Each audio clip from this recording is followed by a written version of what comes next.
teman-teman, apa kabar? Semoga teman-teman semua dalam keadaan sehat ya. Jadi beberapa waktu yang lalu memang saya sempat tulis di story bahwa saya lagi ada di RKZ Surabaya. Terus beberapa teman-teman nge-DM tanya aku kenapa gitu kan. Dan memang karena banyak saya juga belum balas satu persatu karena menurut saya timingnya belum tepat kalau saya ngomong saat itu. Jadi ceritanya itu karena saya ke rumah sakit RKZ itu karena saya positif COVID-19. Yap. Jadi ini hal yang benar-benar super mengagetkan saya dan keluarga tentunya. Karena seperti yang teman-teman tahu bahwasanya saya ini orang yang sangat concern dengan kesehatan. Saya bukan tipe orang yang malas-malasan. Saya sebisa mungkin seketika saya punya waktu saya pasti olahraga gitu ya.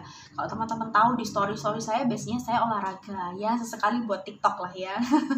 Tapi kebanyakan saya olahraga memang. Dalam seminggu saya luangkan 2-3 kali untuk olahraga, itu pasti. Kemudian saya juga sering mengkonsumsi vitamin, multivitamin karena saya tahu pandemi ini atau COVID ini nggak hanya menyerang orang tua, tapi ternyata anak muda juga bisa. Jadi saya konsumsi vitamin-vitamin yang menambah imun. Ya saya bukan mau jualan sih teman-teman, tapi saya mau share aja sehari-hari saya minum apa aja. Jadi sehari-hari itu saya konsumsi ini teman-teman, Propelix. Jadi memang ada dusnya sih, cuman dusnya lagi nggak saya bawa di apartemen karena sekarang saya kondisi lagi isolasi mandiri ya. Oke, ini saya pertama minum ini sehari, satu kali minum saya minum 2. Ini botol bentuknya kayak gini. Terus saya juga minum sehari-hari, saya minum madu teman-teman untuk menambah daya imun tubuh saya. Dan juga saya minum fish oil lagi. Fish oilnya saya taruh di rumah, saya nggak bawa di apartemen kayak gitu. Jadi kondisi sekarang saya lagi isolasi mandiri ya. Ceritanya gimana kok bisa isolasi mandiri, nanti saya akan ceritakan. Jadi sehari-hari saya konsumsi banyak sekali multivitamin yang bisa menambah daya tahan tubuh, dan saya berolahraga juga. Saya sebisa mungkin saya pakai masker, maksudnya saya memang saya pakai masker, kemudian saya berusaha untuk jaga jarak menurut saya gitu ya, sebisa mungkin dari saya. Tapi nggak tahu lagi kalau ternyata kadang-kadang saya teledor dan lain-lain, itu mungkin bisa jadi sih ya menurut saya. Singkat cerita, tanggal 20 awalnya itu 20 November itu setelah anniversary saya tanggal 17, saya tanggal 20 itu tiba-tiba kayak meriang-meriang gitu badannya. Terus suami saya bilang kerokin dong, terus habis dikerokin sudah enakan di tem itu 37,1. Terus kemudian agak maleman lagi, kok rasanya masih anget sih, di tem lagi 37,4. Akhirnya diminumin paracetamol, akhirnya turun teman-teman. Dan seperti biasanya ya, saya pikir ya memang mungkin cuacanya hujan kali ya, jadi kayak waktunya sakit kali, saya gitu pikirnya. Terus kemudian setelah 37,4 akhirnya turun, besoknya saya mengalami batuk. Ya memang biasanya kan dari sumber, biasanya orang kalau demam sumber biasanya kan cirinya apa, batuk, terus pilek, terus sembuh kan gitu kan. Jadi batuk itu.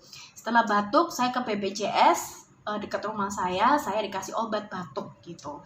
Dokternya sih udah pakai APD lengkap gitu. Terus saya tanya, dok, emang nggak perlu dicek ya? Kok cuman ngasih obat aja, nggak perlu dicek saya ini batuknya seperti apa begitu? Oh nggak perlu gitu. Dia kasih surat saya resep, terus kemudian saya dikasih obat batuk. 2 hari sekitar itu 20 ya, sekitaran tanggal 22, 23 gitu. 22 saya jadi pilek. Terus kemudian saya pagi itu saya biasanya kan masak apa gitu ya, saya bisa cium, itu tiba-tiba nggak bisa cium teman-teman. Saya jadi flu, terus kemudian saya nggak bisa cium, saya nggak bisa rasa bisa, tapi rasanya itu kayak kalau yang strong banget bisa, misalnya asin banget gitu bisa, tapi kalau yang semu-semu itu nggak bisa gitu. Jadi saya rasa hambar, dan saya berpikir sama suami saya, ya memang lah karena flu pasti nggak bisa kan cium kayak gitu, maksudnya rasa-rasa yang enak memang nggak bisa karena memang kamu dasarnya flu, ya udah sembuhin flu-nya gitu kan, sesimpel itu mikirnya. Terus tiba-tiba si papa saya dapat info dari temennya kalau ada anaknya itu positif COVID positif COVID hanya karena dia nggak bisa bahu. Bau yang tajam pun dia nggak bisa rasa sama sekali, dan nggak demam. Ya demam sih awalnya, tapi terus turun. Saya langsung gitu kan. Itu kejadian tanggal 23. Terus malam saya makin penasaran sama diri saya sendiri. Saya bau-bau kopi itu loh teman-teman, tahu ya kopi itu saya bau-bau gitu, nggak bau sama sekali. Yang kedua kayak gini, ini minyak telon kayak gini, kayak putih, saya bau gini teman-teman, saya bau, nggak bau sama sekali. Saya tutup hidung, saya gini nggak bau, saya tutup hidung nggak bau. Jadi saya langsung gawat gitu. Terus tapi sebelum itu saya sempat pergi ke salah satu mall di Surabaya untuk beli ya. Rencananya saya mau cari kamera untuk bikin vlog gitu kan. Terus di toko itu kayak toko itu kayak bau rokoknya pekat banget, dan biasanya saya tuh paling cerewet gitu kan. Maksudnya ya ada bau rokok tuh langsung bau gitu. Nah, jadi singkat cerita saya pergi sama suami saya. Terus suami saya tuh yang kok tenang aja, kamu nggak bau rokok tak? Enggak. Jadi saya ketika suami saya bertanya-tanya soal kamera di dalam ruangan itu, saya enjoy aja, saya nggak merasa ada apa-apa. Suami saya tuh yang sudah tahan nafas beberapa kali, saya yang enjoy, saya biasa gitu. Terus dia pulang, dia bilang, kamu nggak bau? Itu tadi bau rokok loh, dan rokoknya tuh pekat banget. Saya bilang, enggak, saya nggak bau. Oke, itu posisi sudah jam 8, hampir jam 9 malam. Akhirnya saya mulai galau banget, dan saya khawatir kalau saya ini menulari suami saya karena saya tidur sekamar sama dia kan. Akhirnya malam itu juga saya swab ke National Hospital, karena menurut saya yang paling cepat hasilnya dan juga nggak terlalu mahal itu di National Hospital. Buat teman-teman yang pengen swab, bisa di National Hospital tuh harganya 900.000 dan hasilnya besoknya, 1 kali 24 jam. Ada yang lebih murah sih, cuman itu kayak 3-4 hari kayak gitu, jadi nggak bisa langsung. Dan saya sudah bandingkan di beberapa rumah sakit, ternyata yang paling oke itu National Hospital. Berangkatlah saya ke National Hospital dan saya swab. Itu untuk pertama kalinya saya swab. Oke. Terus saya sama suami akhirnya pulang, kan nunggu hasilnya tuh besok. Saya pulang, saya tidurnya udah pakai masker itu. Saya jaga jarak sama suami juga jaga jarak sama saya. Saya pakai masker, suami juga pakai masker. Besoknya saya udah deg-degan banget, itu gimana. Saya coba bau-bau, terus saya ambil saya ambil kopi lagi, saya ambil balsam kayak gini nih, saya punya balsam. Nah, ini saya nggak bisa bau sama sekali teman-teman, jadi nggak ada bau apa-apa gitu. Kalau saya makan pedes banget baru kerasa tuh pedesnya gitu ya, kayak makan bakso kerasa sih ada asin-asinnya dikit gitu, tapi nggak kerasa gurih baksonya, nggak kerasa. Itu yang saya rasakan. Demam enggak, ya batuk pilek iya sih sedikit ya, kayak kayak di sini nggak enak gitu aja kan. Itu gejala awalnya. Terus kemudian tanggal 24 itu kan saya swab, 24 malam itu saya swab, 25 itu muncul hasilnya, dan hasilnya adalah saya positif. Suami saya negatif, dan saya sangat kaget sekali saya bisa positif. Itu datangnya dari mana virus kan. Saya positif, CT-nya itu 18 teman-teman, normalnya itu 36, saya 18. Jadi potensi untuk menular teman ke sesama itu sangat tinggi sekali. Jadi saya putuskan untuk saya segera ke rumah sakit. Akhirnya saya pergi ke rumah sakit teman-teman, dan ke RKZ pertamanya, karena rumah sakit favorit saya itu RKZ. Maksudnya favorit itu karena pelayanannya di sana kan relatif bagus. Jadi saya lebih ke arah prefer ke sana. Dan akhirnya saya cerita, saya begini, saya positif, hasil swab saya seperti ini. Kamu sesak enggak? Kamu ini enggak? Langsung pertanyaannya begitu. Saya ini enggak sesak, saya ini enggak mengalami yang aneh-aneh, demam, sakit semua badannya, diare, enggak ada kayak gitu ya. Cuman anosmia, enggak bisa bau, enggak bisa rasa, dan pilek, batuk pilek gitu aja. Terus singkat cerita sama pihak susternya, ya udah kita cek darah dulu ya sama ronsen. Saya lihat paru-parunya dulu. Oke. Jam 7 saya sampai di RKZ, sampai jam 11 baru keluar hasilnya. Jadi kurang lebih 4 jam saya di rumah sakit, agak ngaplo sih ya. Juga deg-degan, ini gimana nasib aku gitu kan. Singkat cerita, hasilnya keluar, dan hasil parunya itu nggak apa-apa, masih bersih, masih nggak tidak tampak pneumonia gitu. Darahnya juga oke, maksudnya tidak ada pengentalan, tidak ada asam urat dan lain-lain, nggak ada. Jadi oke untuk darah dan juga paru-paru, sehingga dokter rawat jalan aja, kamu di rumah aja, isolasi mandiri aja, nggak usah di rumah sakit. Tapi kan hasilnya CT-nya tuh 18 dokter, nanti kalau menular gimana? Secara kan di rumah keluarga saya ada yang punya penyakit bawaan gitu kan, saya kan nggak mungkin menulari keluarga saya. Akhirnya tolong usahakan saya bisa nginep. Sampai jam 12 malam itu nggak ada kabar. Akhirnya suami saya udah capek, dia bilang ya udahlah kalau nggak bisa udah bikin aja surat saya keluar dari sini aja, saya pindah rumah sakit lain gitu kan. Akhirnya pergilah kita ke rumah sakit Royal Surabaya, karena di sana yang bisa menerima pasien saat itu gitu kan. Sampailah di rumah sakit Royal kira-kira jam 12 malam kayak gitu. Terus kemudian dia tanyain gejala-gejalanya lagi, apa yang kamu rasakan, ya seperti biasa saya jelaskan, tensinya juga normal, semua oke. Akhirnya saya diinfus. Jam 3 pagi baru saya masuk teman-teman ke rumah sakit, ke kamar maksudnya ya. Saya udah diinfus, tinggal nunggu dari jam 12 sampai jam 3 itu nunggu kabar dari dokter bahwa aku ini boleh nggak masuk, karena kan memang kondisi saya ini nggak terlalu yang bagaimana gitu kan, nggak terlalu harus ngamar karena kan nggak sesek nggak apa. Jadi dokter mempunyai banyak pertimbangan untuk memasukkan saya begitu. Akhirnya jam 3 ya udahlah masukkan gitu. Nah sekamar itu ternyata ada 2 orang, jadi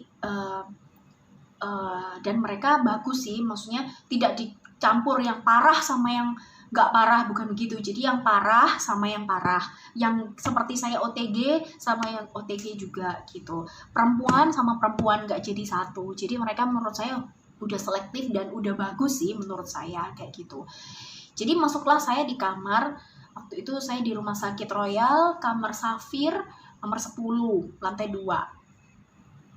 Saya ini jujur ya teman-teman, saya ini tipe yang sangat dekat sama keluarga saya, dan saya apa-apa tuh kebiasaannya sama suami saya, sama adik saya, sama keluarga saya. Pokoknya saya apa-apa itu kayak bareng sama mereka. Jadi ketika sehari saya masuk di sana itu kayak rasanya nyesek banget, sedih banget gitu loh. Kayak maksudnya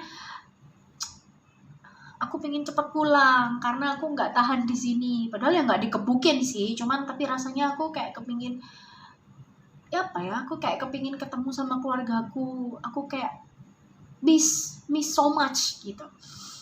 Oke. Cuman ya aku kembali lagi, kalau aku kembali pulang aku akan menulari. Ya udahlah, akhirnya aku bertahan di sana. Hari pertama terlewati dengan baik. Masih belum lidahnya udah bisa rasa tapi belum banget. Besok lusanya udah bisa rasa ya. Hidung yang kiri udah mulai bisa ngebau. Misalnya saya minta dibawain kayak kopi gitu. Jadi gini guys, saya lupa informasi. Kalian kalau kena COVID ya, itu nggak bisa dijenguk. Jadi cuman kalian di situ di ruang isolasi sama dokter sama perawat. Udah itu aja.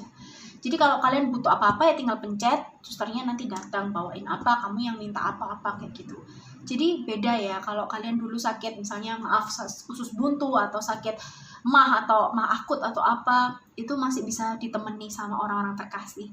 Percaya nggak percaya, kalau kita ditemani sama orang terkasih itu pasti sangat menguatkan kita, betul?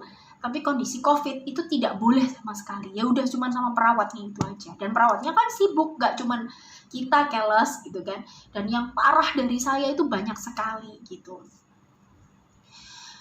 Nah, singkat cerita, hari pertama saya di rumah sakit tanggal 25, kemudian 26, 27 pagi itu saya udah bisa bau yang sebelah sini. Rasa udah mulai terasa, udah mulai lebih tajam. Mereka kayak suntik-suntik saya banyak hal sih, kayak ini obatnya saya bawa sampai ini sebenarnya sudah habis sih karena saya udah isolasi mandiri.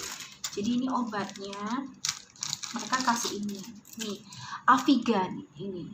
Jadi waktu pertama kali saya minum itu 12 biji, 1, 2, 3, 4, 5, 6, 7, 8, 9, 10, 12 tambah 2 lagi. Jadi 12 biji yang saya minum kayak beginian. Karena ini antivirusnya, ini yang dipakai untuk melawan virusnya, Avigan.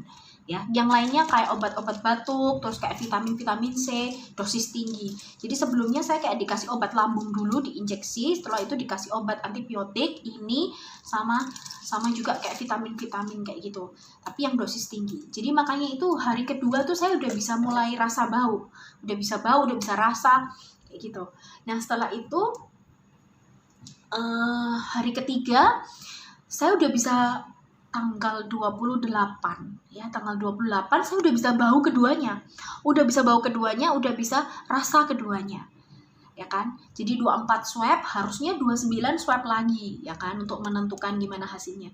Jadi 28 tuh saya yang sangat happy sekali, saya umumkan ke keluarga saya. Aku sembuh nih, aku udah bisa bau nih kedua-duanya, udah bisa rasa, ya kan? Tinggal batuknya aja sedikit masih ada gitu. Tapi aku udah bisa, udah bisa beol, udah bisa buang air, maksudnya lancar. Minum saya juga sehari 3 liter. Suplemen juga saya minum. Jadi selama COVID, selama saya di kamar di rumah sakit itu, saya minum, ini mungkin teman-teman yang butuh informasi, nih ya, saya minum ini Utsukushi. Jadi ini kayak suplemen untuk menambah imun gitu. Kemudian saya tetap minum madu urai, dan juga saya minum Propelix. Oh iya, satu lagi, saya juga minum Lianhua. Jadi Lianhua-nya itu setelah obat dokter, saya jeda setengah jam, 1 jam, saya minum Lianhua 4. Gitu. Itu ngefek banget sih buat saya. Gitu. Dan pastinya saya berdoa, teman-teman. Itu yang obat yang paling mujarab, saya berdoa bersama keluarga ya lewat video call gitu. Karena saya biasa sama keluarga, terus tiba-tiba yang no one can help me gitu kan. Cuman harus saya sendiri, imun saya yang harus kuat. Kalau imun saya nggak kuat, ya saya akan drop gitu. Kalau saya stres, saya akan drop gitu. Jadi pilihannya cuma ada di saya. Saya mau sembuh, berarti saya harus happy kayak gitu. Jadi teman-teman, saya memang sengaja buat video ini supaya teman-teman yang mengalami kayak saya nanti, teman-teman bisa jadikan ini pelajaran bahwa ternyata virus corona ini nggak cuman menyerang orang tua, ternyata anak muda seperti saya yang sebenarnya saya udah berusaha menjaga itu ternyata bisa loh kena. Kalau ditanya, Licen kamu kenanya di mana? Saya nggak ngerti. Saya juga nggak paham, karena selama ini saya pergi selalu sama suami saya, nggak pernah saya pergi sendirian. Dan suami saya buktinya nggak kena, tapi saya kena kan. Kayak gitu. Jadi ya nggak tahu ini dapat datanya dari mana. Oke, jadi itu tanggal 28 saya excited banget karena 29 saya bakal swab dan saya yakin 100% bahwa hasilnya pasti bisa negatif gitu. Karena kan saya udah sembuh, ini ya udah bisa, nggak ada sesak, terus akurasi. Terus kalian juga nanti biasanya dicek di akurasi oksigen. Nanti alatnya saya share juga di video ini. Jadi kayak dicek gitu, saya tuh bagus banget, saya nggak pernah di atas 95, nggak pernah di bawah 95, jadi saya selalu 97, 98, 99, 97, 98, 99, tensi juga normal ya, 100/70, karena memang saya ada darah rendah, kayak gitu, gula nggak ada, terus kemudian banyak hal yang menurut saya pasti bisa negatif, gitu kan. Oke, tibalah saat tanggal 29, saya swab. Oke. Nah, kalau di Rumah Sakit Royal itu kalian bisa dikasih pilihan. Jadi kalau kalian mau yang ikut, kan saya nggak bayar nih di Rumah Sakit Royal karena ternyata itu kerjasama sama BPJS guys. Jadi kalau kalian mau ngamar tapi nggak bayar, biasanya pakai yang kartu BPJS kalian ke Rumah Sakit Royal itu nggak bayar sama sekali karena Kemenkes yang urus semuanya. Tapi untuk urusan swab, Kemenkes itu memfasilitasi 1 minggu. Jadi misalnya kamu swab tanggal 29, 1 minggu kemudian baru muncul hasilnya. Itu kalau punya Kemenkes. Ya jadi akhirnya saya nggak mau, saya biaya sendiri aja. Sebesar 2,3 juta kalau swab di sana. Ya udahlah, oke, suami saya yang bayar. Terus kemudian akhirnya saya swab tanggal 29, berharap tanggal 30 udah jadi, saya udah siap-siap pulang. Saya kan bisa pulang gitu kan, 29 swab, 30 jadi, saya langsung pulang. 30 ditunggu-tunggu nih, jam 3 nggak ada hasilnya, jam 6 belum ada hasilnya, akhirnya jam 8 baru keluar hasilnya, dan hasilnya adalah positif, masih positif. Saya tuh langsung yang nangis, saya langsung I miss you Fams, I miss you gitu kan. Saya yang bener-bener ya gimana, kok bisa positif, ini rumah sakit yang bener aja gitu kan, saya udah bisa bau. Iya kak, gejalamu emang sudah sembuh, tapi virusnya masih ada di dalam dirimu. Itu jawaban dokter. Saya tuh yang langsung, oke, tapi tolonglah saya bisa isolasi mandiri kan, saya udah nggak tahan di rumah sakit kan, saya sangat merindukan keluarga saya. Saya bilang, Pak Ma, Ko Jimmy tolong saya, tolong. Nah, kayak gitu. Ya agak berlebihan sih memang saya kelihatannya. Kalau dipandang orang, ya kan emangnya di rumah sakit kan ya nggak apa-apa. Ya memang nggak apa-apa sih, nggak ada yang mukulin juga. Cuman kan kayaknya setiap hari itu kegiatannya tuh nggak ada. Saya cuman tidur, disuruh tidur, kemudian diinfus, terus disuntik injeksi obat paru, obat antibiotik. Terus kayak kita kan kalau corona itu kan dalam tanda kutip ditakutin semua orang, jadi kita tuh nggak boleh keluar kemana-mana, ya udah di dalam ruangan itu. Kalau waktu dulu saya pernah sakit itu ya saya boleh jalan-jalan di RKZ itu kan luar lapangan luas, saya boleh jalan-jalan lihat-lihat pemandangan supaya nggak bosan. Ini nggak boleh, jadi ya udah saya cuman gitu aja gitu kan. Terus ya udah setelah selesai tanggal 30 itu ketahuan hasilnya masih positif, suami saya ke rumah sakit, dia bilang bisa nggak isolasi mandiri. Dokter bilang oke, kalau mau isolasi mandiri saya minta dicek rapid test sama ronsen lagi. Oke. Jadi tanggal 1 saya dicek kembali untuk serologi dan juga ronsen. Hasilnya ternyata membaik. Kalau membaik boleh pulang. Jadi akhirnya 1 malam itu saya boleh pulang tapi isolasi mandiri ya, isolasi mandiri. Jadi setelah isolasi mandiri itu saya udah mulai yang keep calm gitu, yang nggak emosinya nggak meluap-luap. Jadi udah saya bisa kendalikan diri walaupun sebenarnya nggak bisa ketemu keluarga tetepan. Saya isolasi mandiri di mana? Saya isolasi mandiri di hotel.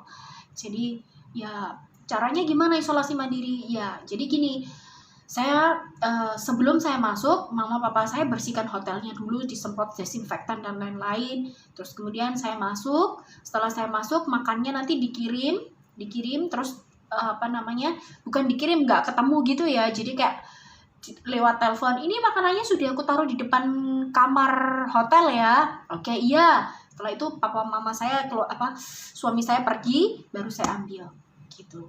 Jadi pokoknya kita nggak boleh bersentuhan sama sekali dan jaraknya harus 1 meter, nggak boleh ketemu sama sekali gitu, karena memang masih positif ya kan. Oke, singkat cerita saya isolasi mandiri dan sampai sekarang saya masih isolasi mandiri karena saya masih positif. Kemarin minggu udah swab test, masih positif sih, tapi positifnya CT-nya udah 35, normalnya 36, ya nggak apa-apa ya, berarti kurang sedikit lagi. Jadi pesan saya buat teman-teman adalah begini, jujur saya nggak pernah menyangka ya virus corona ini datang kepada saya, maksudnya kenanya ke saya, karena sekali lagi saya udah fokus kepada kesehatan, saya menjaga daya imun tubuh saya dan lain-lain. Saya sampai bilang ke suster, sus, saya ini orang yang paling aware sama kesehatan, itu kok masih bisa kena? Ya iya non, kalau kamu nggak minum vitamin, kamu pasti lebih parah dari ini, wong CT-mu 18. Gitu. Saya langsung iya ya. Berarti ada hal yang perlu saya syukuri dari kejadian ini, bahwa ternyata Tuhan masih mencintai saya kayak gitu. Kalau saya nggak terbiasa minum vitamin, mungkin saya bisa terjadi sesak dan lain-lain. Sampai CT 18 itu aja saya cuma anosmia, nggak demam, nggak yang gimana-gimana, nggak diare, nggak, orang-orang kan sakit semua sampai sesak, paru-parunya kotor. Puji Tuhan loh, hasil ronsen saya itu selalu bagus. Ya ada sih putih-putihnya sedikit, kayak bercak-bercak gitu aja, tapi nggak sampai yang putih menutupi sampai yang harus ditutup oksigen dan lain-lain. Karena sebelah saya yang sakit itu mereka kayak dikasih oksigen gitu, karena akurasi oksigennya di bawah 95, 80 kayak gitu. Mereka kadang-kadang sesek gitu. Jadi saya kayak bersyukur banget gitu, maksudnya dikasih kesempatan Tuhan untuk belajar bahwa kamu harus setia. Satu hal yang saya pelajari bahwa kita harus jadi pesan buat teman-teman yang ada di rumah, saya tahu betul bahwa perekonomian saat ini sangat-sangat lemah gitu kan, maksudnya cari uang zaman sekarang sulit sekali, kayaknya kepala jadi kaki jadi kepala, itu pun harus berusaha dengan keras supaya kita tetap bisa eksis, karena sulit banget cari uang, saya tahu. Tapi kembali lagi, pastikan teman-teman menggunakan masker. Jangan pernah enggak gitu kan. Mulai sekarang saya pun kalau nge-MC saya nggak akan pernah mau cuma pakai face shield. Saya harus pakai masker. Bila perlu maskernya double gitu kan.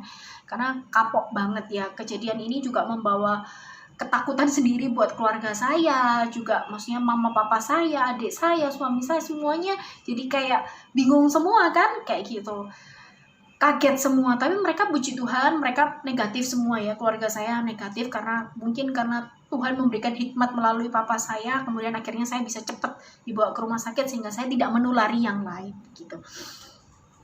Dan singkat cerita, menurut saya ya itu tadi, sekali lagi teman-teman jangan pernah lepaskan masker, jangan mau berkerumun ya, jaga jarak lebih baik daripada kalian seperti saya gitu. Karena nyesek banget kalau ketika kita nggak bisa berkumpul bersama keluarga, berbagi suka dan duka bersama keluarga, semuanya harus melalui virtual, semuanya harus saya bisa sendiri.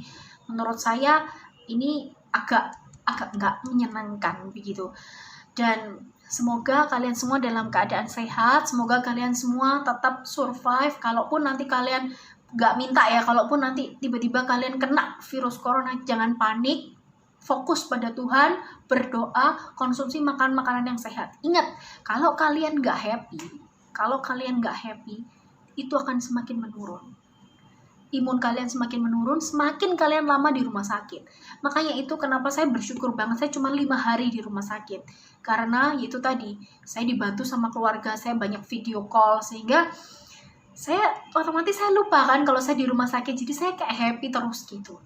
Ya itu harapan saya buat teman-teman yang mungkin mengalami hal yang sama kayak saya. Semoga sharing ini juga bisa memberkati teman-teman, karena memang virus corona ini lain daripada yang lain. Karena yang saya pikirnya saya udah bisa sembuh dari anosmia, berarti saya sembuh, ternyata belum, ternyata virus itu masih ada dalam paru-paru. Nah itu yang nggak kelihatan, dan ya itu yang harus kalian jalani ya. Tetap harus konsumsi vitamin, daya tahan tubuh ditambah dan sebagainya kayak gitu. Jadi itu sih yang bisa saya sampaikan. Semoga kita semua dalam keadaan sehat dan Tuhan Yesus memberkati.